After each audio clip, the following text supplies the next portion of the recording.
Excellency David Hurley, Governor General of Australia, and First Lady Linda Hurley, Their Excellencies, Special Envoys, and Heads of Delegations, His Excellency, Most Reverend Charles John Brown, and the esteemed members of the Diplomatic Corps, Vice President Sara Duterte, President Fidel Ramos, President Joseph Ejercito Estrada, President Gloria Macapagal Arroyo, Senate President Vicente Soto III, and the honorable members of the Philippine Senate, House Speaker Lord Alan J. Velasco, and the honorable members of the House of Representatives, Chief Justice Alexander Gesmundo, and the honorable justices of the Supreme Court, of course, First Lady Lisa Araneta,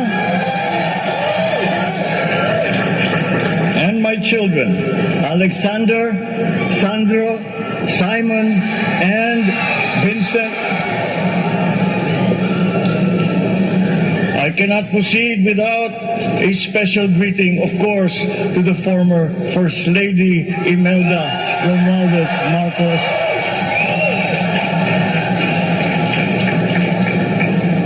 Other distinguished guests, ladies and gentlemen, my friends, ang aking minamahal na mga kababayan, magandang tanghali po sa inyong lahat. This is a historic moment for us all. I feel it deep within me. You, the people, have spoken, and it is resounding. When my call for unity started to resonate with you, it did so because it echoed your yearnings, mirrored your sentiments, and expressed your hopes for family, for country, and for a better future. That is why it reverberated and amplified as it did to deliver the biggest electoral mandate in the history of Philippine democracy.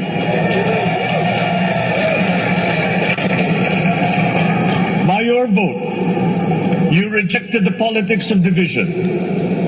I offended none of my rivals in this campaign.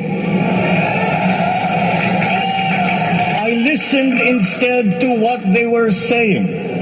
And I saw little incompatibility with my own ideas about jobs, fair wages, personal safety, and national strength, and ending want in a land of plenty.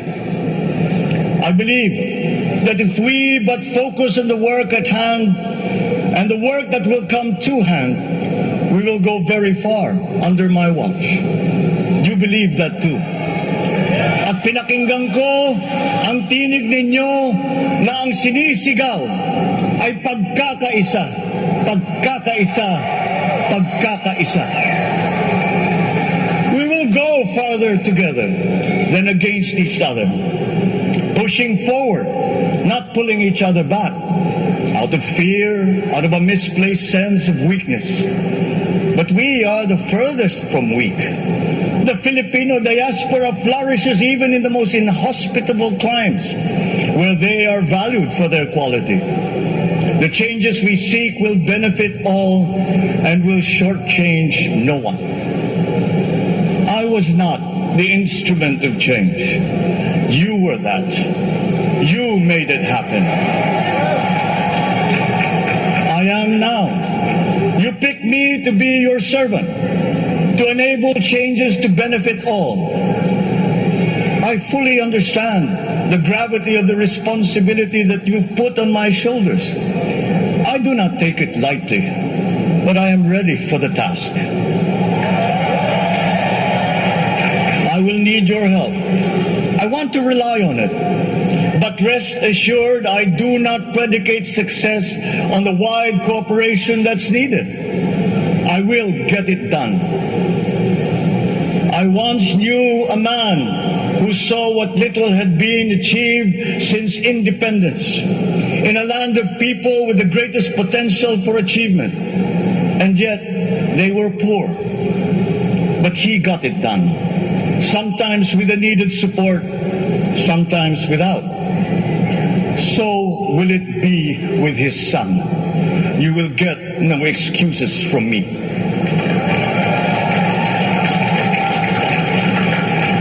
I am here not to talk about the past. I am here to tell you about our future. A future of sufficiency, even plenty, of readily available ways and means to get done what needs doing. By you, by me. We do not look back, but ahead. Up the road that we must take to a place better than the one we lost in the pandemic. Gains made and lost, opportunities missed, well-laid plans superseded by the pandemic. Indeed, ours was the fastest growing economy in ASEAN by ways now outdated. We shall be again by a radical change in the way the world must now work to recover what we have lost in that fire and move on from there. We face prospects of the spread of the war abroad, of which we are totally blameless. We seek friendship with all. But countries like ours will bear the brunt of it. And if the great powers draw the wrong lessons from the ongoing tragedy in Ukraine, the same dark prospect of conflict will spread to our part of the world. Yet, there is more out there. Like going forward by new ways of doing that the pandemic forces to adopt. A stronger resilience, quicker adaptability. They are our best prevention. They are our best protection. Quiet reflection in a rough and tumble campaign of a breadth and intensity never experienced revealed some of them. Such as a willingness to listen despite the noise, the hesitation to quarrel over differences, and to never, ever give up hope of reconciliation. These gave me the peace to ponder deeper. There are hints of a road not taken that could get us out of here quicker to something better, something less fragile. There is also what you, the people, did to cope. But this time empowered by new techniques and more resources. You got by, getting some of what you needed with a massive government help. And for this, I thank my predecessor for the courage of his hard decisions. But there is a way to put more means and choices in your hands. I trust the Filipino. Imagine how much more you'd achieve if government backstops instead of dictating your decisions. Always there to pick you up when you fall. Giving what you need to get past a problem. Imagine if it invested in your self-empowerment to bring it closer to taking on whatever challenges come. Imagine a country that, in almost every sense, is you. Now imagine what you and government can achieve together. We did it in the pandemic. We will do it again. But again, I will not predicate my promise to you on your cooperation. You have your own lives to live, your work to do, and there too I will help. Government will get as much done alone without requiring more from you. That is what government and public officials are for. No excuses, just deliver. It was like that once upon a time.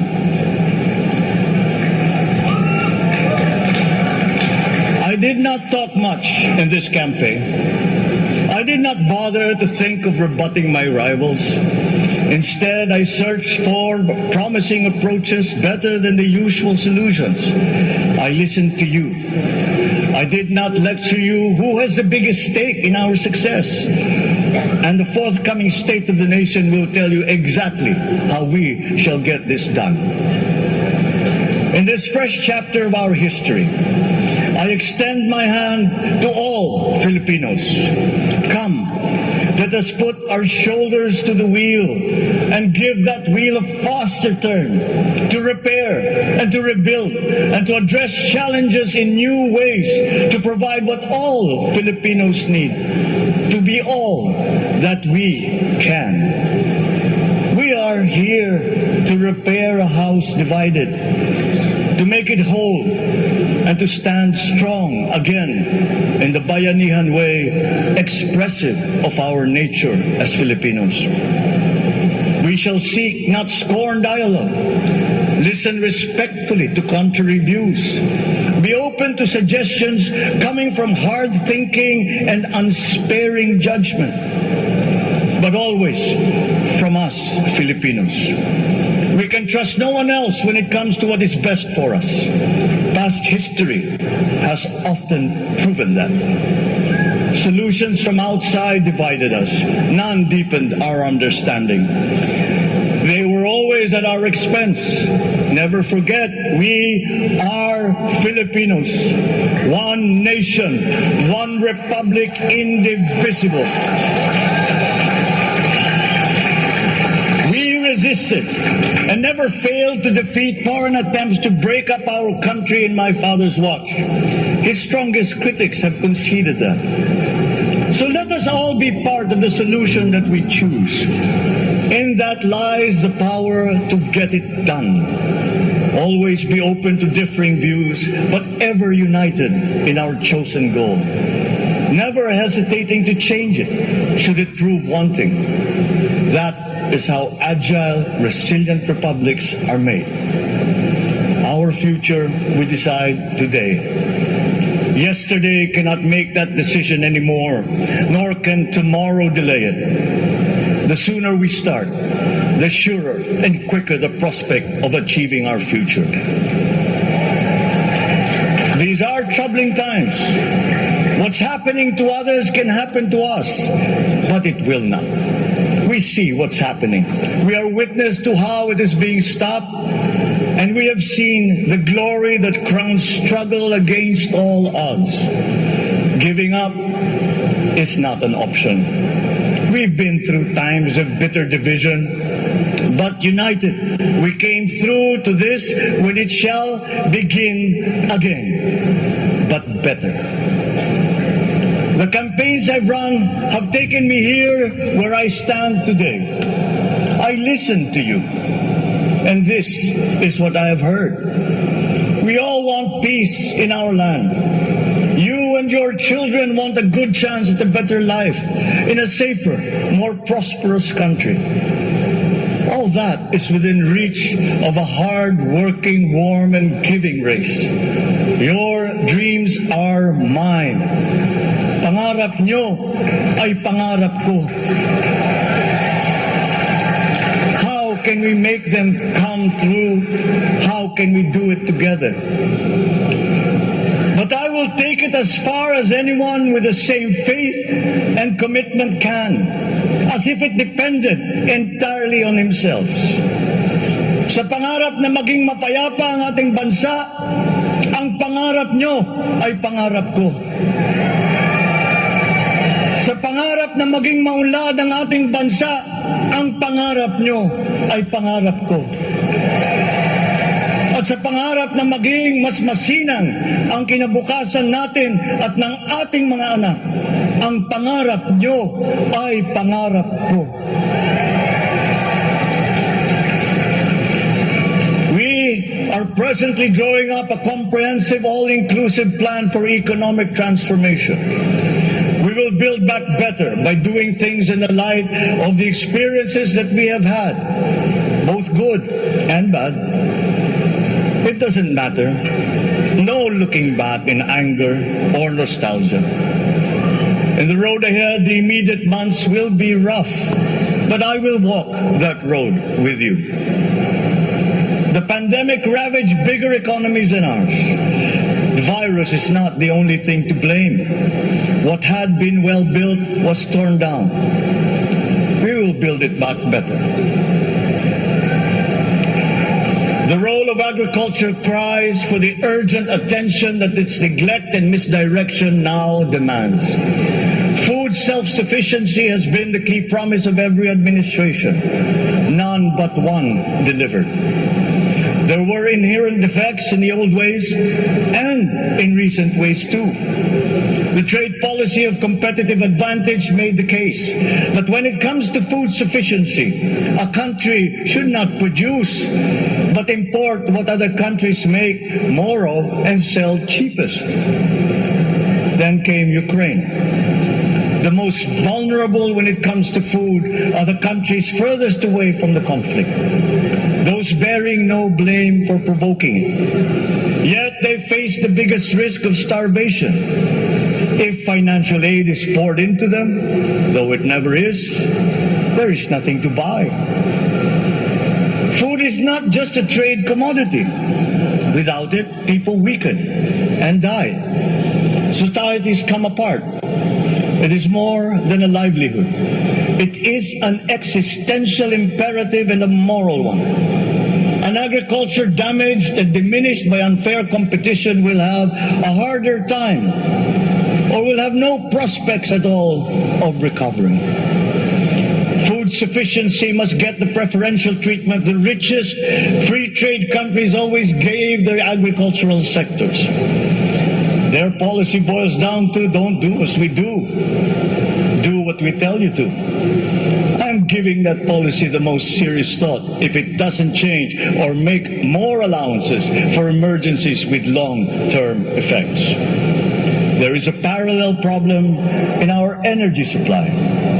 Sufficient fossil fuel-free technology for whole economies has yet to be invented. And it is not seriously tried by rich countries. Again, consider the response of the richest countries to the war in Ukraine.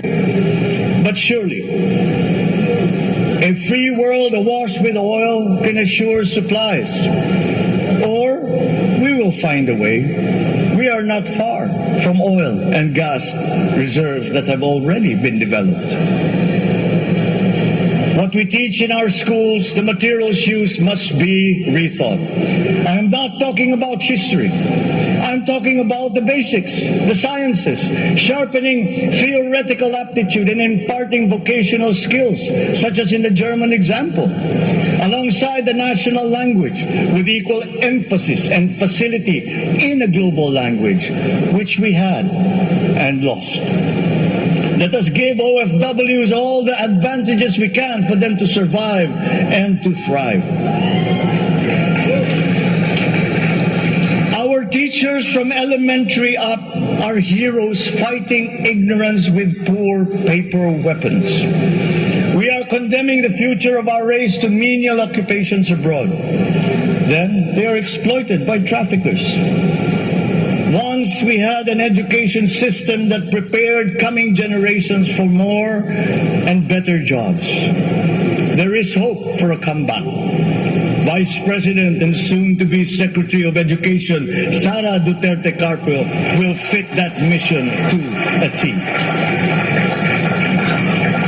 We won't be caught unprepared, under-equipped, and understaffed to fight the next pandemic. To start with, we never got over the pandemic of poor, if any, free public health. The last major upgrade of a public health system, exemplified by the resources poured into PGH, predates the current shambles by 3 generations.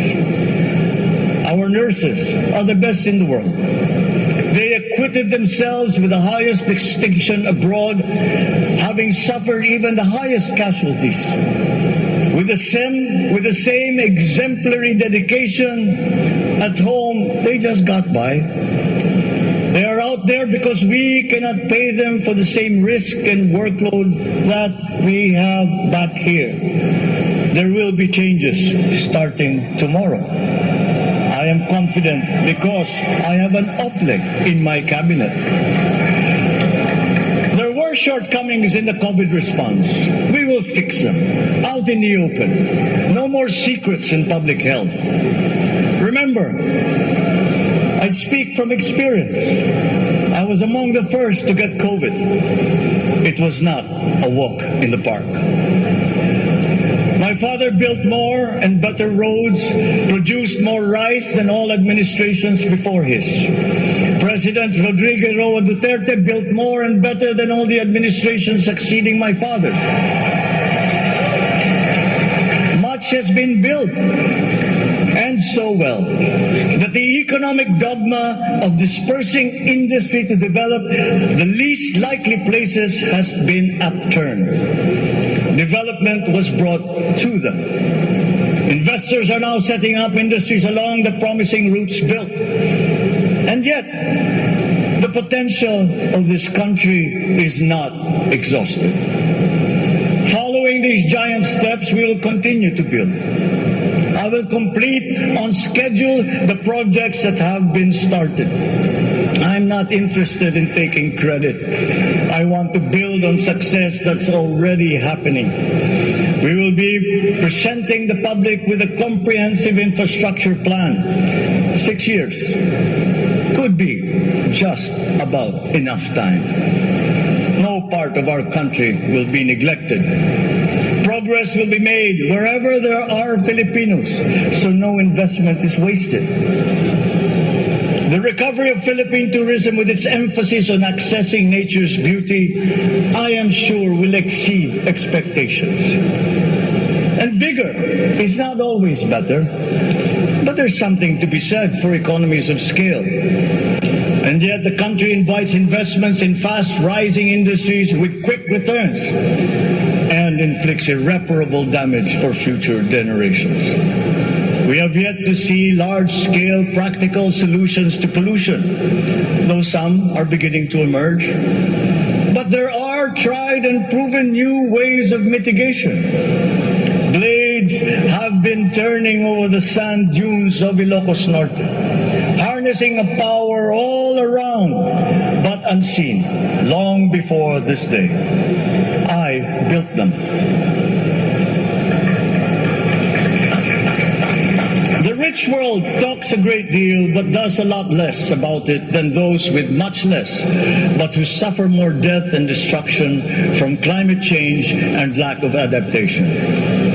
We will look to our partners and friends to help the Philippines, who, despite having a very small carbon footprint, is at the highest risk.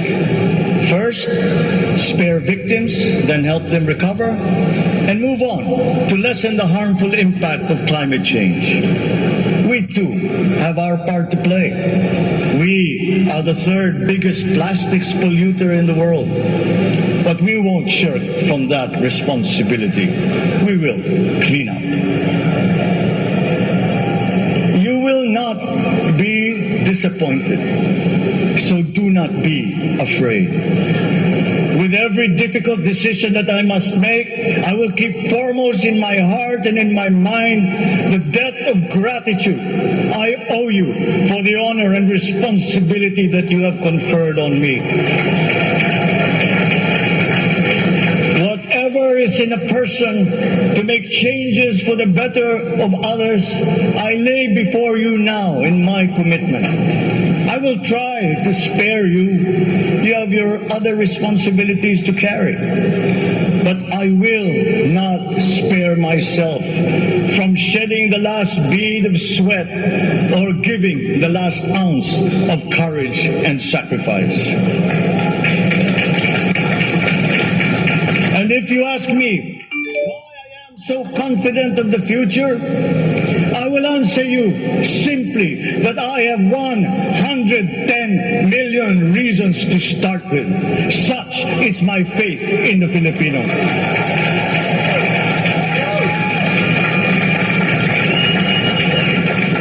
Believe, have hope.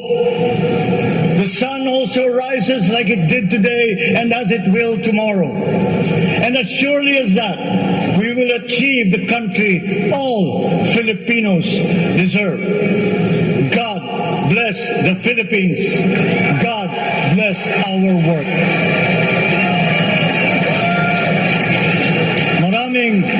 Maraming salamat po sa inyong lahat.